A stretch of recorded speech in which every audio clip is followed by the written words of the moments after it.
In this video, I want to talk about the challenges of using recursion in Python. Unfortunately, Python does not have tail recursion optimization, so that places very strong limits in our ability to use recursion. So we need to be aware of that. As usual, the notes are in GitHub.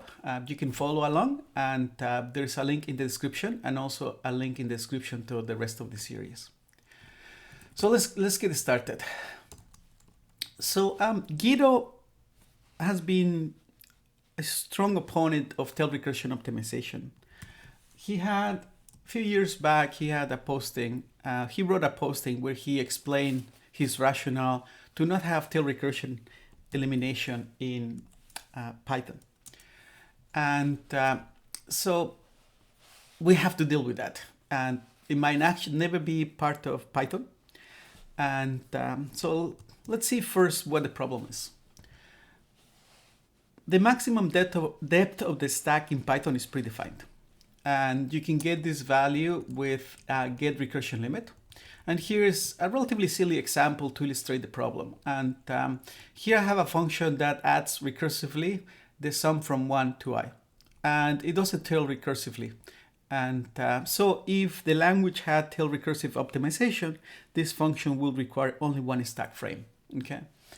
Unfortunately, Python doesn't have that feature, so it relies on the stack being sufficiently large. So this implementation relies on the stack to be sufficiently large that it doesn't run out of stack frames.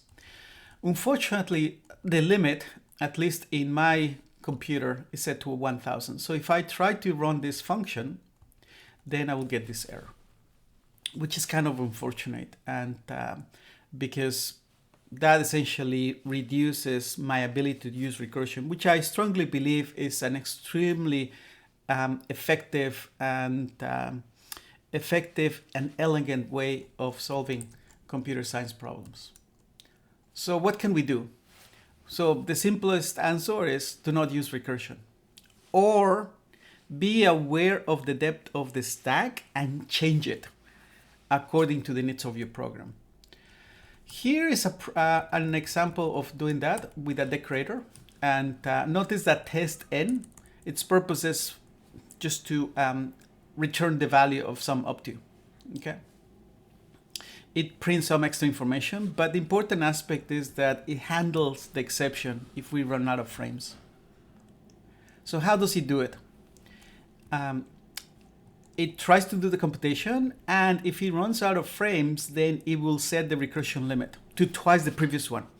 So we're duplicating it every single time. Unfortunately, that means that any previous computation that we might have done is wasted, so we have to restart it.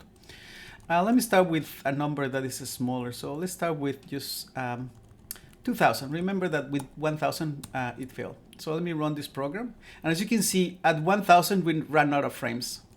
At 2000, we actually run out of frames again.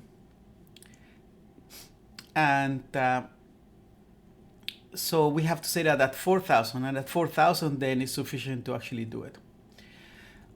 Let's change this, and let's change it to 1 million. And let me erase this so we can actually see the result. And let's run it. So 1000, 2000, 4000, 8000, 16,000, 32,000, etc., etc., etc. And eventually we're able to compute the value. So this is a silly example. In reality, if you have this problem, you should understand how many frames you need, and then set recursion limit accordingly only once, and then do your computation. But this illustrates how we can even do it dynamically, so we can go around the problem. Okay. So the conclusions is be careful about using recursion. Be aware of the value of get recursion limit. Be aware of the depth of the stack that you need for your recursive implementation. And if necessary, change it with set recursion limit. Okay. As usual, here are some links to the documentation of set recursion limit and the rest of the notes. And as usual, I'll put the links in the description, and also the link to the rest of the series if you're interested in watching some of the videos. Thank you.